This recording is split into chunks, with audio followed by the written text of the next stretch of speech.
38. Mas o que eu queria falar era isso, cara. Eu acho que a discussão que a gente pode ter, e aí sim é o ponto, será que é moral você sacrificar 5% da população para melhorar a vida de 95% da população? Essa é a questão. Depende se é voluntário ou não. Fatiar o cara que fatiado por aliança depende dele concordar. É por isso que o serviço militar obrigatório é tão imoral ou mais do que a escravidão. As pessoas não devem ser obrigadas a morrer contra a vontade delas. Agora, se ele quiser morrer, não tem problema nenhum, não é isso? Você tinha... Eu acho que eu sempre procuro olhar para o fundamento, né? Na Grécia Antiga, as pessoas olhavam o fato de irem lutar para defender a cidade como um privilégio. Uma honra, exatamente. Privilégio. Por quê? Antes que a gente encerre, eu me esqueça. Zanoni, lá da Bahia, mandou um abraço. Várias pessoas mandaram salves aí. Minha honra. Muitas pessoas, inclusive, me pediram para lembrar que, como é que chama? Lenin não fez a Revolução do Exterior, não é isso?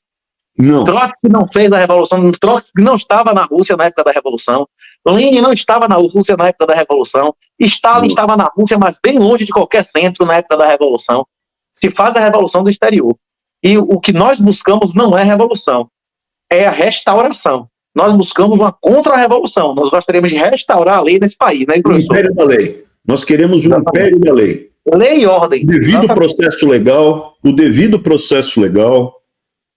o Estado de Direito, não é Estado democrático, não, o império da lei, o devido processo legal, a leitura e interpretação da lei ipsis literis ipsis verbis, cumprimento, o respeito aos contratos legítimos. Contrato legítimo tem que ser respeitado. Respeitar não é obedecer 100%. Você pode negociar um contrato. Eu posso negociar um contrato. E lembrar que a lei verdadeira é eterna. Jesus é claro que até o fim dos dias não se modificará nem um tio, nem uma vírgula da lei. Acima de qualquer lei é a lei de Deus. A lei que desrespeitar a lei de Deus, ela não deve ser obedecida. Quem obedece ordem ilegal é comparsa. Se você tem Jesus, morrer é lucro. Se você morrer para desobedecer uma lei ilegal, é galardão. Você está com crédito com Deus, não é isso? Sim, sim, as coisas mais abjetas que aconteceram na história, inclusive o morticínio das crianças lá em Belém, aconteceram porque pessoas obedeceram ordens que eles sabiam que eram ilegais, não é isso? Com certeza.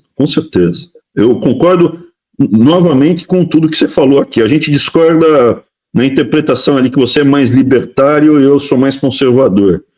E existe a questão, até que pessoas que são do teu grupo falam, você chamou o 38 de liberal.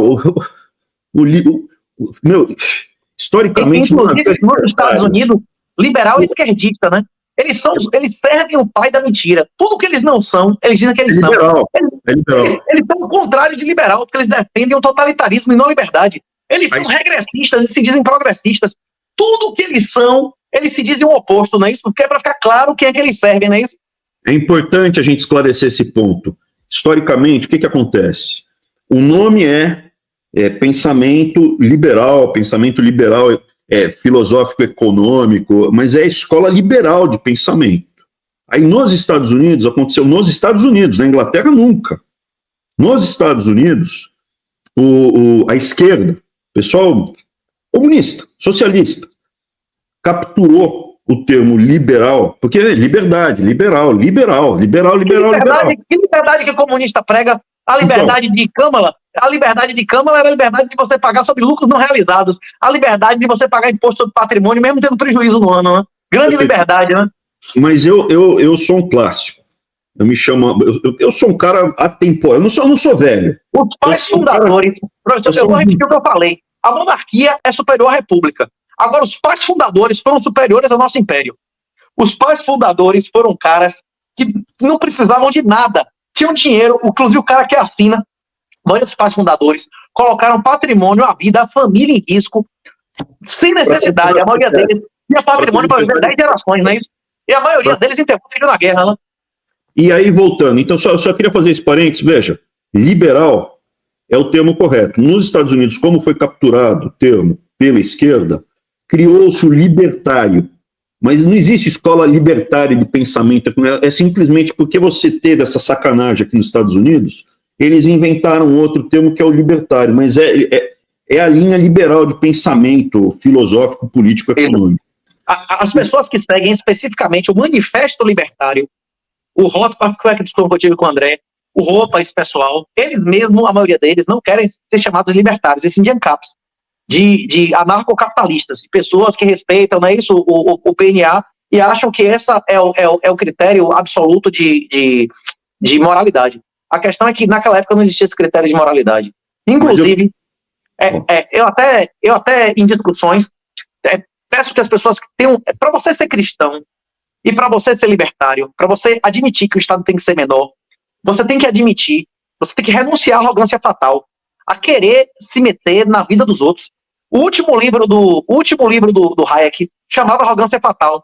E ela é descrita por Jesus no Parábola dos Trabalhadores das Vinhas. Ele diz, meu dinheiro não é bom, meu dinheiro não é bom, eu não posso fazer o que eu quiser com o meu dinheiro, se há algo de mal aqui, mal são seus olhos. Nós não temos autoridade de se meter na vida privada dos outros. Se você quiser fazer leis proibindo alguém de plantar uma erva em casa e fumar, você vai estar legitimando esse mesmo governo a fazer uma lei proibir de você ter uma arma em casa, bicho. 80% dos assassinatos são impunes, porque 80% das ocorrências em delegacia são crimes sem vítima.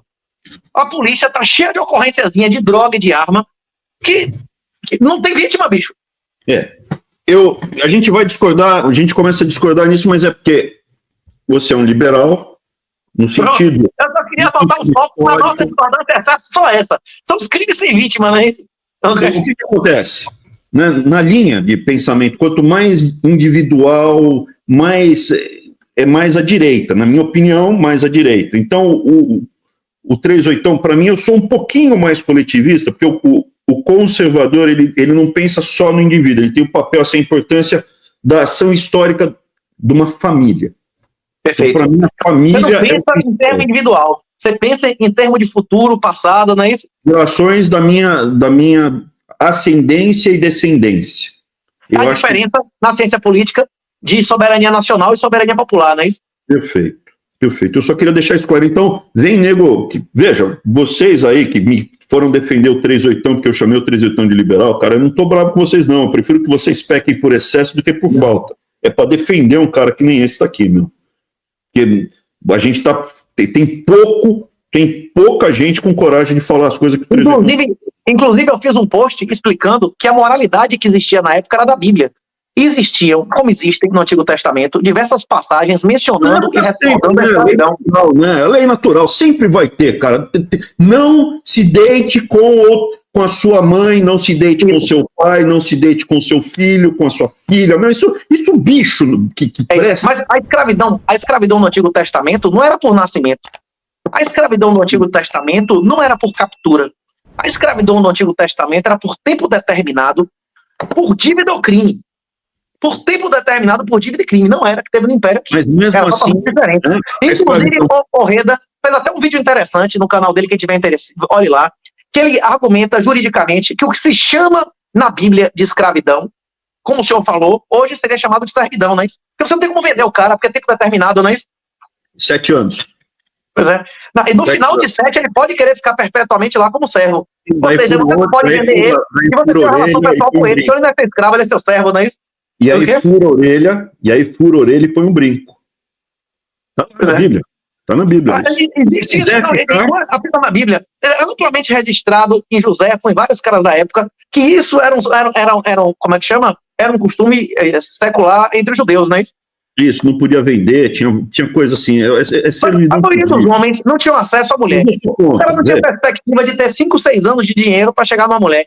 Você pagava sua dívida com o cara dizia, velho, vou botar você para casar com a top aqui, no seu galera. Acabava o cara dizer, pô, bicho, eu preciso ficar aqui. Os clássicos, Platão e Aristóteles, demonstraram formalmente que a maioria das pessoas na época eram escravos pela própria natureza.